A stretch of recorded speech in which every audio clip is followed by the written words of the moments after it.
Welcome to tonight's story with Mummy Imagination. At this time of the night, you're in bed, you're all tucked in, and it's time for sleep.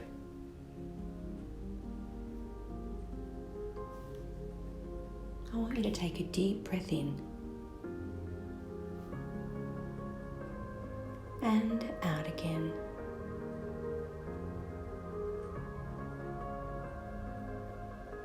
Another deep breath in and breathe out.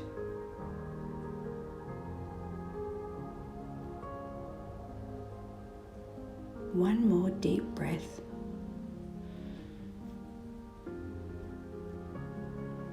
And out again.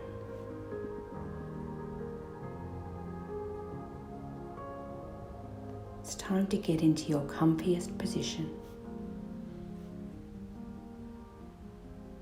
Make sure your body is nice and relaxed. Make sure you're not too warm or not too cold.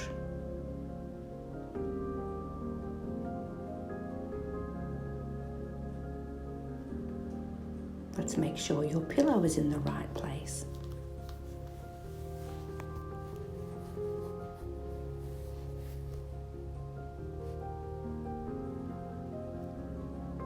It's normal for lots of things to be running through your mind.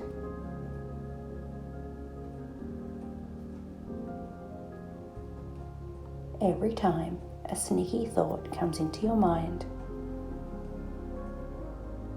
I want you to acknowledge that thought and tell yourself that you'll come back to it tomorrow. As long as you come back to the sound of my voice each time.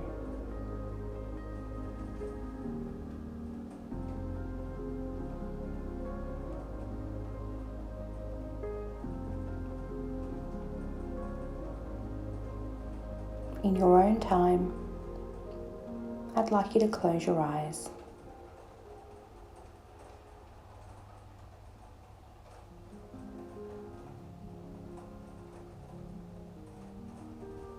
I want you to think about what you can feel.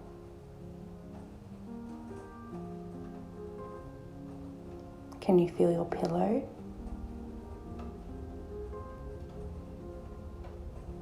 The warmth of your blanket?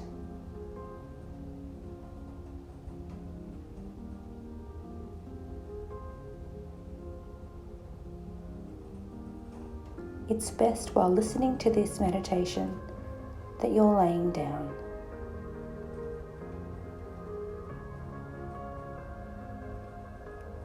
Either in your bed or on the floor.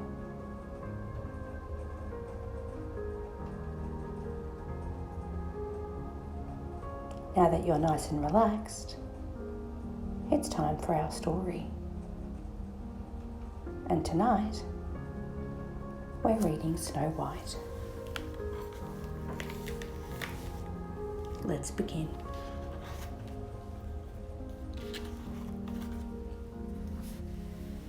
Once upon a time, there lived a princess called Snow White. Snow White's father was dead, so she lived with her wicked stepmother, the Queen. Snow White was very beautiful.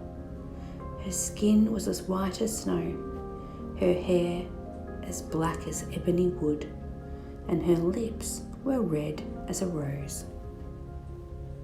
The Queen, who also lived in the castle, she was very beautiful. She had a magic mirror, and every day she would go into her room and she would say, "Magic mirror on the wall, who is the fairest one of all?" And the mirror would always reply, "You, O Queen, are the fairest of them all." But the Queen was still jealous of Snow White and made her work in the castle as a servant girl.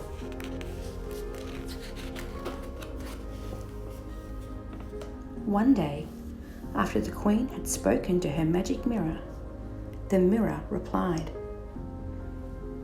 "Famed is thy beauty, Majesty, but behold, a lovely maid I see. Alas, she is far more fair than thee. Lips as red as a rose, hair as black as ebony, skin as white as snow." The Queen was furious. "Snow White," she hissed, "it cannot be." At that very moment, Snow White was singing beside the castle well. A handsome prince who was passing by stopped to listen. As soon as the prince and Snow White saw each other, they fell in love. When the Queen saw Snow White with the prince, she was furious and decided to get rid of her stepdaughter. The next morning, the Queen told her huntsman to take Snow White into the forest and kill her. "Bring back her heart to prove she is dead," she ordered. The huntsman led the princess into the forest, but he could not kill her. He told Snow White to hide in the forest. Then he took an animal's heart to show the Queen that the princess was really dead. Snow White wandered deep into the forest. She was very scared, but the animals were her friends, and they led her to a little cottage. Snow White knocked on the cottage door and went inside. She wondered who could live in such a tiny house. There were 7 dusty little chairs at a table. In the sink, there were 7 dirty spoons and bowls. And in the bedroom, there were 7 unmade tiny beds. "Perhaps untidy children live here," Snow White said. So, with the help of her forest friends, Snow White dusted and cleaned the little cottage. Then she lay across 3 of the tiny beds and fell asleep. She was very tired. Evening came, and the owners of the cottage returned. They were 7 dwarfs who worked in diamond mines deep in the heart of the mountain. The dwarfs marched along singing, "Hi-ho, hi-ho, it's home from work we go." As soon as they entered the cottage, they knew something was wrong, because it was clean. The floor had been swept, and there was a delicious smell coming from a pot on the fireplace. "What's happened?" they asked each other in amazement. They watched the cottage for an intruder. They reached the bedroom just as Snow White was waking up. "Who are you?" they asked. "My name is Snow White," said Snow White. She explained what she was doing there. Then she asked the little men who they were. One by one, the dwarfs introduced themselves. "I'm Doc. I'm grumpy. I'm bashful. I'm sleepy. I'm sneezy. Achoo! I'm happy. And he's dopey," they all shouted together. "I'm very pleased to meet you all," said Snow White. "If you let me stay here, I promise I'll look after the house for you. I'll wash and sew and cook for you." The dwarfs quickly agreed. That evening, the cottage was filled with music and laughter. The dwarfs sang and danced to welcome the princess to their new home. Snow White was so happy that she soon forgot all about her wicked stepmother.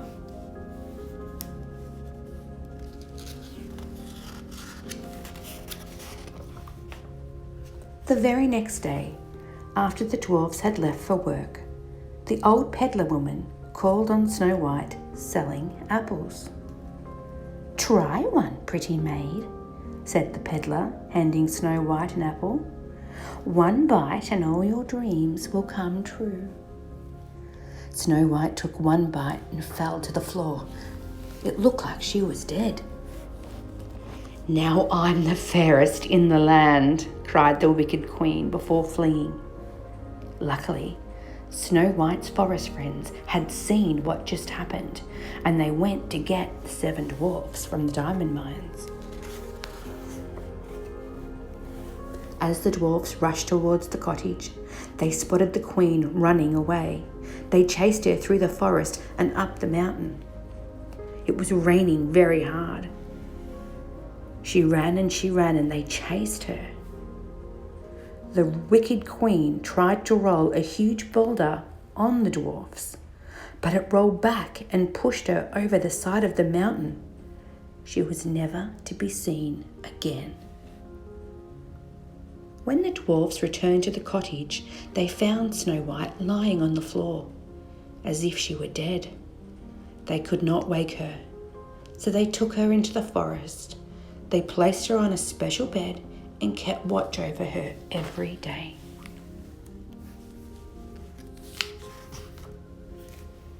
The months slowly passed. Snow White's bed was covered with leaves, then snow, then the blossoms of spring. Still, she did not wake up. One day, a handsome young man came riding through the forest. He was the prince who had fallen in love with Snow White by the castle well. When he saw the princess, he got down from his horse. He leant over and he gave her a big kiss. I think this was the kiss of true love. All at once, Snow White's eyes fluttered open. "She's awake!" the dwarfs cried excitedly. The wicked queen's spell had been broken. Before Snow White left to begin her new life with the prince, she kissed each of the dwarfs. "I'll come and see you very soon," she promised them. The dwarfs watched the prince lead Snow White away to her new life. They knew they would miss her very much, but they also knew that she and the prince would live happily ever after. The end. This is one of my favourite stories.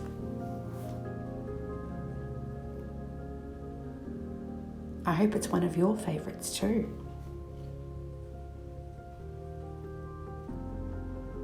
Now we've had our story and we're nice and relaxed in bed. This is probably a good time to start drifting off to sleep.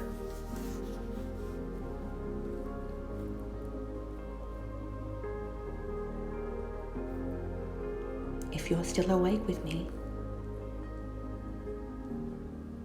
you can always listen to the music that runs through this recording. It's nice, soothing music, so it should help you fall to sleep. And then tomorrow night, you can come back and listen to another story with me.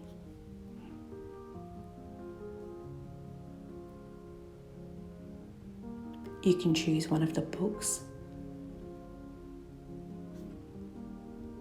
an all-time classic stories from the bookshelf, or you might want to listen to one of my original stories.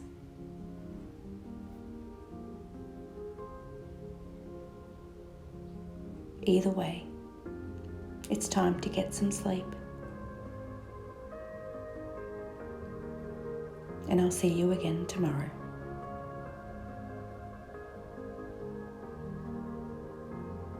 Good night.